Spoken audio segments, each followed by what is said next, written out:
Hello again. The 1966 Elgin VFW Teener League All-Star team, made of 15 players and coached by Chuck Turner, Jim Payne, and Bob Marvin. The team won the VFW Teener League National Championship in Hershey, Pennsylvania. On the way to the national tournament, Elgin defeated Batavia, Skokie, and Woodstock in the state tournament held at Trout Park. From there, the team competed in the area tournament where Elgin won 3 games and defeated West Allis, Wisconsin for the regional championship. The national championship is in Hershey, hosted 8 teams with a double elimination competition.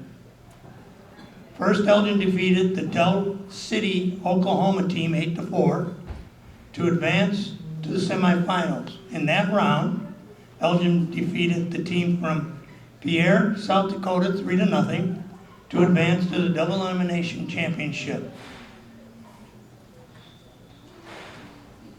Elgin won the first game in the championship against Lebanon Valley, Pennsylvania, 2-1 to snap Lebanon Valley's 18-game tournament streak.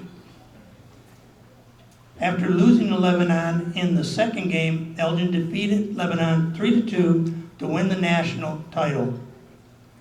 Pitcher Jim Kasules was named the most valuable player, while Terry Whipple and Jim Kasules were the leading hitters on that team. The City of Elgin celebrated this team for their championship by holding a parade through the town and a banquet, my guess was, at the VFW. Congratulations to this team. Here to introduce the players tonight will be Terry Whipple. Terry played third base on that program.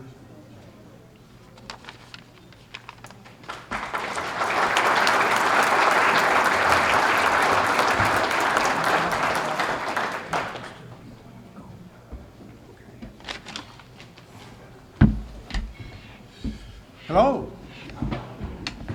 Good evening to all of you here.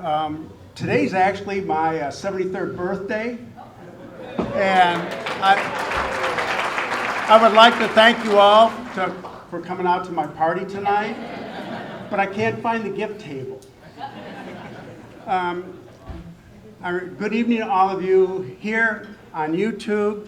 I am Terry Whipple. I was a member of the 1966 Veterans of Foreign Wars Watch City Post 1307 Teener League National Championship team.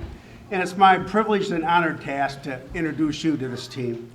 It was 57 years ago this all-star team was formed by the coaches of the 8 business-sponsored teams that comprised Elgin's Teener League for ages 13 to 15. The league was a part of the VFW Teener League that started in 1950, but it was fully assumed by the VFW in 1951 to make it grow, which it did. By 1961, they had 189 teams, 14,000 players from 22 states, with a national championship tournament held in Hershey, Pennsylvania. In 1954, Elgin's Teener League team won that tournament. So this 66 team is not the first. Our team was an all-star team, which meant that we were more used to our fellow players as opponents, not teammates. Our head coach was Chuck Turner, whose team won the league the prior year. He was helped by Jim Payne and Bob Marvin on the field, and he used my league team coach, Bob Reimer, as our scout spy at the national tournament. We were old school baseball, and our coaches were not there to teach these all-stars. It was assumed that we had all the necessary knowledge and skills. Their task was to form us into a functioning team. For example, Jack Dahlman and I, we were shortstops on our league teams, but Rick Sund already dominated that position.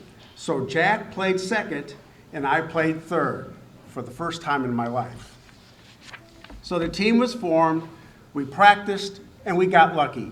As that year, Elgin hosted the state tournament at Trout Park, like Carrie said, and some of the games were at Larkin High School's ball field. Our opponents came from Woodstock, Batavia, Skokie, and Hampshire. I don't have any stats. I can't get any stats for these games, but we beat Batavia, then Skokie, then Woodstock. We outscored our opponents 16-4. Our strength was pitching and defense. We also hosted the area tournament against West Allis, Wisconsin. They were the prior year champ. This was a best of 3 tourney and started on July 23rd. Game 1 was a 2-0 win by Jim Kasules, our #1 pitcher, who had 6 Ks and gave up 2 walks and a hit. Game 2 was a 2-1 loss by Dan Mick, who got little support from us while having 7 strikeouts and gave up 2 walks and 5 hits. The deciding game was a 4-1 win by Jim Kasules. He had 5 strikeouts, 1 walk, gave up 3 hits, plus Dan Mick came off the bench to pinch hit a 2 RBI double. We outscored our opponents 23-7 so far. Defense. Off to the Nationals. In the corporate town of Hershey, Pennsylvania, which smelled like chocolate everywhere you went. We arrived for the first game on August 13th after a never-ending bus ride, with the final game scheduled for August 20th.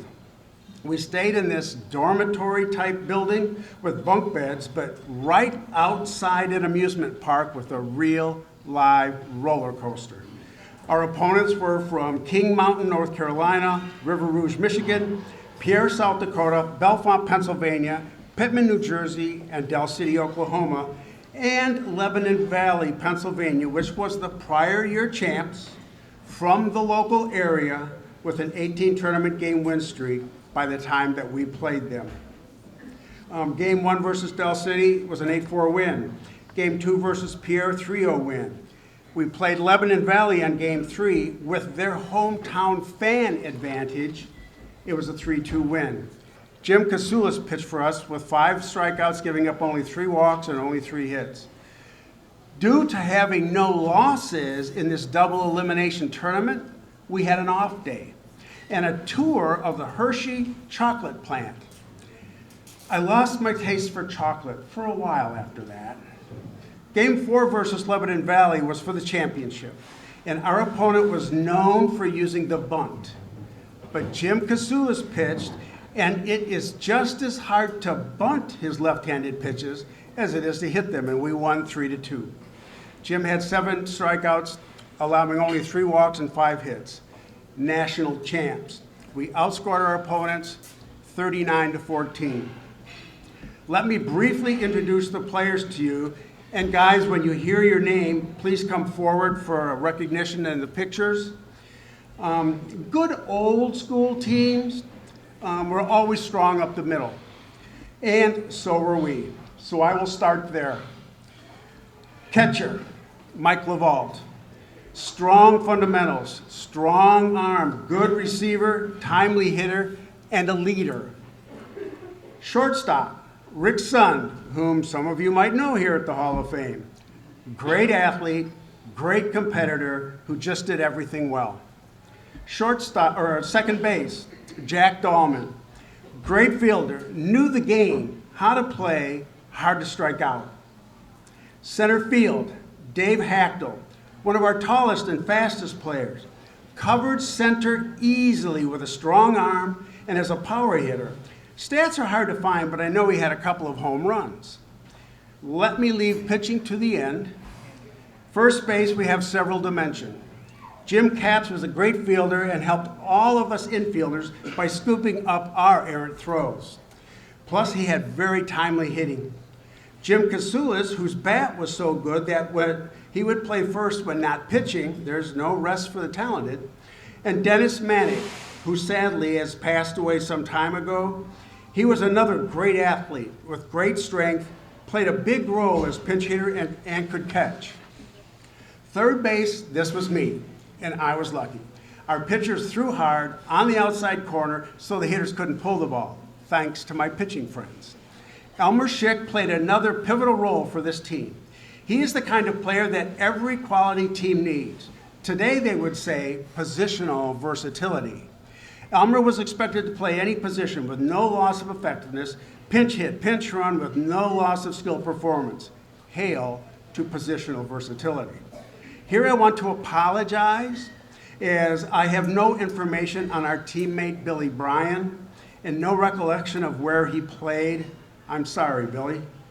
Other outfield was Bob Breskovich in right field, normally a third baseman, but he was known for power hitting and being such a tough competitor.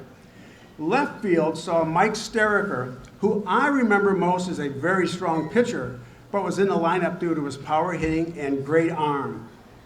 Terry and Larry Burnell were twins who brought lots to the table. Terry and Larry could play any position, and with Larry, that included catching.